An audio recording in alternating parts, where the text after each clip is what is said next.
Hello students, this is Abhishek here और स्वागत आपका हमारे चैनल स्टडी क्लास पे।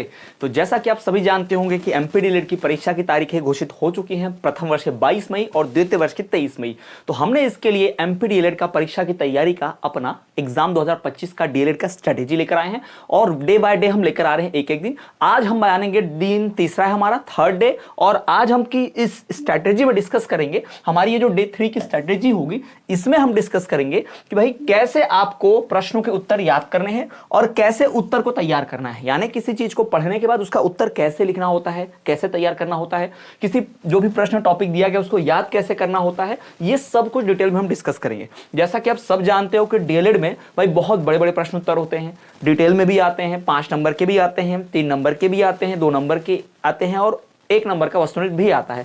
तो इतना डिटेल में आने वाले क्वेश्चंस को कैसे याद किया जाएगा, कैसे स्ट्रैटेजी होगी, ये सब हम देखेंगे। और वैसे भी 10 विषय है प्रथम वर्ष के, 8 विषय है द्वितीय वर्ष के, तो इन सबको याद रखना, मैनेज कर पाना मुश्किल होता है। तो वही हम थोड़ा सा यहां पर जानेंगे।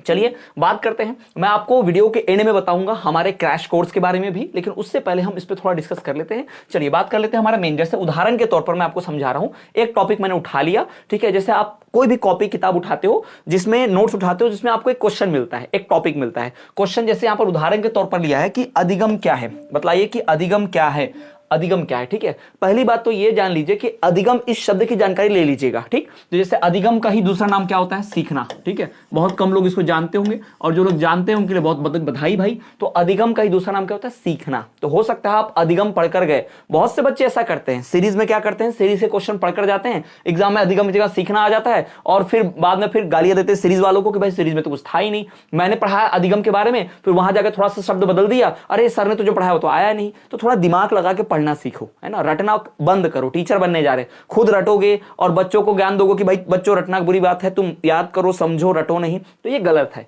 एक अच्छा टीचर की निशानी है कि वो खुद भी नहीं रटता और आगे चल के अपने बच्चों को भी रटने के लिए तो प्रोत्साहित नहीं करता, ठीक है।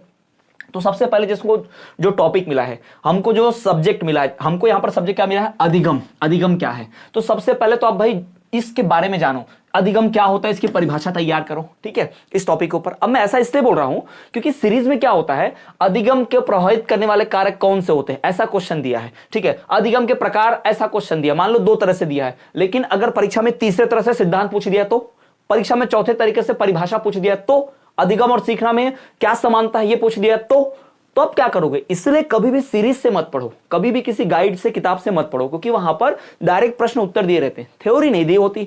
तो वहां पर आप जो है मात खा जाते हो, वहीं पर अच्छे परसेंट नहीं बनते, वहीं पर डीएलएड के विषय में बैक लगने का, फेल होने का पूरा चांस बन जाता है। तो वो तो नहीं करो।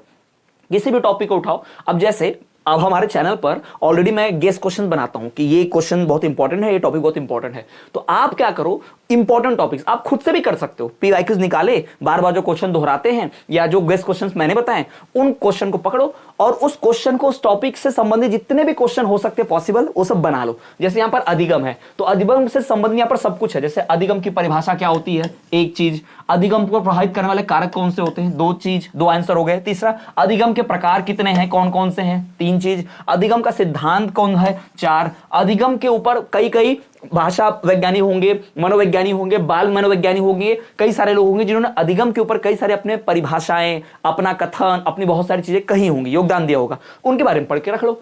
अब बताओ मुझे अधिगम के बारे में और क्या ही पूछ सकता है ना। तो भाई आप क्या करोगे, आप सीरीज पढ़ोगे तो 1-2 टाइप के क्वेश्चन पढ़कर जाओगे, लेकिन अगर चौथा टाइप से पूछ दिया तो, मान लो सीरीज में 5 क्वेश्चन दिए हैं इस अधिगम पे, पर 6वें तरह से पूछ लिया, तब क्या करोगे, तब तो फंस गए ना, तब तो रटा हुआ काम नहीं आएगा। इसीलिए मैं बार बार बोलता हूं, सीरीज से मत पढ़ो, किसी गाइड नोट से बिल्कुल मत पढ़ो, खुद के नोट्स प्रिपेयर करो, कहीं और से नोट्स मिलते हैं वो नोट्स देखो। कभी भी याद रखिएगा, मैं ये नहीं बोल रहा कि मेरे ही कोर्स परचेस करो, कहीं से भी आपको अगर बेहतर नोट्स मिलते हैं, बेहतर शिक्षा मिलती है, बेहतर टॉपिक वाइज नोट्स मिल जाते हैं, डिटेल में आपको मिलता है, सिर्फ प्रश्न उत्तर के भरोसे मत रहो, इस बात को जान लो, मैं बता दे रहा हूं, ठीक है। प्रश्न उत्तर एक हद तक मदद करते हैं, लेकिन 90% स्कोर करना है, अच्छा शिक्षा नॉलेज देना है, डेट के परफॉर्मेंस अच्छा देना है। क्या होता है, प्रश्न उत्तर आप मान लीजिए पढ़ के गए, 4 पेपर, 5 पेपर, 6 पेपर में मैच कर गया, आ गया नंबर, लेकिन 10 पेपर होते हैं, कोई ना कोई 1-2 पेपर तो ऐसा जरूर फंसेगा जहां आपके प्रश्न उत्तर मैच नहीं होंगे आपके सीरीज की गाइड के। तब उसमें बैक लग जाएगा, सारी मेहनत बेकार। यानी 10 के 10 विषय से एक भी विषय अगर अटक गया तो चलो भाई फिर परीक्षा देने, अगले सेमेस्टर में फिर परीक्षा फॉर्म भरना पड़ेगा, द्वितीय चांस में फिर परेशान होना पड़ेगा, दूसरे राज्य से इस राज्य जाना पड़ेगा, क्या क्या परेशानी आपको झेलनी पड़ेगी, फिर वो आप देखो भाई, है ना। तो इसलिए बोल रहा हूं कि एक बार में ही परीक्षा निकाल लो। तो ये चीजें आपको फॉलो करनी चाहिए, ये जो आप देख पा रहे हो ये आपको फॉलो करना ही है, जैसे मैंने यहाँ पर बता दिया, ठीक है। तो ये चीज आप ध्यान रखना, ठीक। तो यही चीजें जो मैं आपको बताना चाहता था कि ऐसे ही आपको तैयारी करनी है। ऑलरेडी भाई हम MPDLED का पूरा हमारा क्रैश कोर्स जो हमने लॉन्च किया है, बहुत सारे लोग जो है परचेस कर चुके हैं, आप भी परचेस कर सकते हैं। वहां पर 30% का ऑफ चल रहा है और 33% हो गया अभी तो बढ़कर 33% का ऑफ हमने कर दिया है, 30 से बढ़ के 33% का ऑफ हो चुका है, ठीक है। तो जिन लोगों ने अभी तक हमारा कोर्स परचेस नहीं किया है, क्रैश कोर्स, अभी क्रैश कोर्स है क्या और क्यों है, तो भाई क्रैश कोर्स उन लोगों के लिए है जिन्होंने अभी तक ज्यादा तैयारी नहीं की, कुछ पढ़ाई नहीं की, कम समय में ज्यादा तैयारी, यानी 22 मई को पेपर है, यानी आने वाले समय ज्यादा हमारे पास 40 दिन के समय बचा होगा, 35-40 दिन का हमारे पास समय बचा है। तो 40 दिन के इस समय में कैसे जल्द से जल्द तैयारी कर सकते हैं, उसके लिए पूरा का पूरा क्रैश कोर्स है, ये ध्यान रखिएगा। हमारे क्रैश कोर्स जो है ये प्रथम वर्ष के लिए भी है, द्वितीय वर्ष के लिए भी है, तो आप जिस भी वर्ष के छात्र हो ले सकते हो। आपको इसमें notes, recorded classes, question answer, pin point accurate notes. Crash course की खासियत क्या है वो उसका मैंने अलग से सेपरेट वीडियो बना रखा है, आई बटन पे शो हो जाएगी, वो भी आप देख पाएंगे, ध्यान रखेंगे, ठीक है। प्रीवियस ईयर क्वेश्चन पेपर्स, उनके सॉल्यूशन, ब्लूप्रिंट, सिलेबस, हर एक चीज जानकारी, यानी परीक्षा की तैयारी करने का फुल पैकेज आपको मिल जाएगा हमारे क्रैश कोर्स में। कोर्स परचेस करना बहुत आसान, वीडियो के डिस्क्रिप्शन में जाइए, ऐप की लिंक है, ऐप डाउनलोड कर लीजिए और वहां पर आप जाएंगे कोर्स के सेक्शन में, रजिस्ट्रेशन वगैरह नाम वाम भरने के बाद जब कोर्स सेक्शन में जाएंगे तो वहां आपको क्रैश कोर्स प्रथम वर्ष, क्रैश कोर्स द्वितीय वर्ष दिख जाएगा और वहां से आप अपना मनचाहा कोर्स पसंद कर सकते हैं। इवन डिटेल कोर्स चाहिए तो वो भी मौजूद है, वो भी आप ले पाएंगे, ध्यान रखेंगे। पर अभी मैं तो यही सजेस्ट करूंगा कि आपको क्रैश कोर्स लेना चाहिए, डिटेल वाला नहीं, क्योंकि डिटेल वाला ऑलरेडी पहले से लेते हैं, ज्यादा रहता है, उसमें सब कुछ बहुत ज्यादा जो पढ़ने के लिए आसान रहता है कि 1 by 1 तैयारी। और क्रैश कोर्स का ज्यादा फोकस होता है कि कम समय ज्यादा मार्क्स कैसे लाया जाए, कैसे बढ़िया स्कोर किया जाए, ठीक। तो स्टूडेंट्स, आपको अगर ये वीडियो अच्छी लगी हो, ये जानकारी पसंद आई हो, तो अपने दोस्तों, क्लासमेट, फ्रेंड्स तक, व्हाट्सएप ग्रुप जो होंगे आप सबके वहां तक शेयर जरूर करें।